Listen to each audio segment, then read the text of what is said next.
my children, a bug hunt! Last year, we took a look at the first of a series of connected mini-series in the Aliens vs. Predator franchise, Prometheus, Fire and Stone. So, let's look at the Aliens side of the story, shall we?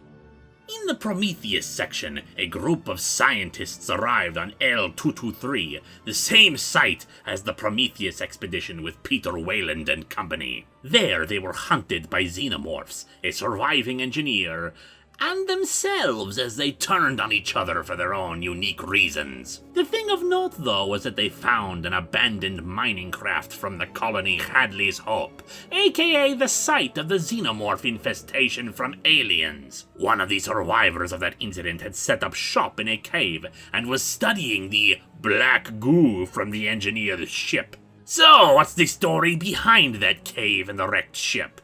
Well, that's the subject today. A group of survivors from Hadley's Hope desperately cram as many people as they can into a mining vessel, the Onager, before the xenomorphs can overrun them. One man, Kale, is asked whether or not it's safe to take off, since the xenomorphs are getting ever closer. Despite spotting a few xenomorphs climb aboard, he lies and says they're clear, afraid that if he told them the truth, they'd disconnect the cargo section both he and the xenomorphs were in and leave him there. Still, the ship manages to crash land on LV-223 with only a few bumps and bruises, though that soon becomes bodies and blood as the xenomorphs emerge from the cargo hold and attack. Retreating from the aliens and setting up camp elsewhere, the survivors quickly learn to avoid the area of the planet infected with the black goo. The life forms surrounding puddles of the stuff mutated, dangerous, and aggressive. Still, they locate enough food and clean water to survive for the time being.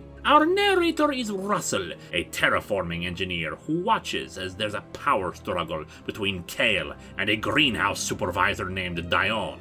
Kale wants to return to the Onager and get the supplies and emergency transmitter they need, but Dion thinks it's too dangerous, that no one who went on such a mission would survive given their lack of weapons and the resilience of the xenomorphs. Russell, in the meantime, investigates the area and finds an old Weyland-Yutani mapping droid, one from the Prometheus expedition. It seems it's been here for 90 years, just recording and mapping as it needs to. Russell sets up his own little laboratory in a cave on a mountain, researching what he can about the black goo and its own use as a biological accelerant, making his theories about how, if it was properly filtered, it might even be some kind of healing agent. Mind you, as time goes on and more of the group are killed, his effectiveness as a narrator is called into question, especially when he nicknames the mapping droid Rover and talks to it as if it can respond to him.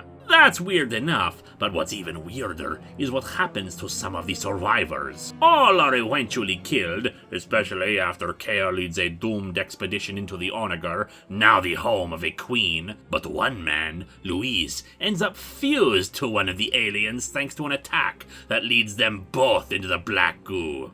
And poor old Kale, doused in black goo himself, slowly mutates into a creature similar to the xenomorphs and kills Dion, unable to say anything else but sorry. Well, at least he's a polite, hideous monstrosity. Finally, Russell is the last survivor. For some reason, the xenomorph's refusing to approach the mountain he's made his home. He speculates that the mountain is alive, growing, and protecting him, though how accurate that is anyone's guess. One day, he strays a bit too far from the mountain and finds himself cornered by the xenomorphs, with his only option being to try the black goo.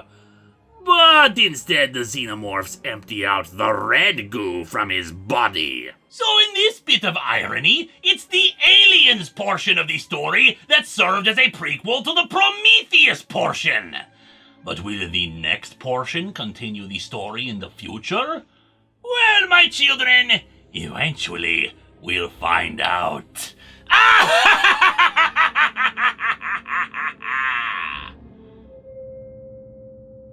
Hey, over here.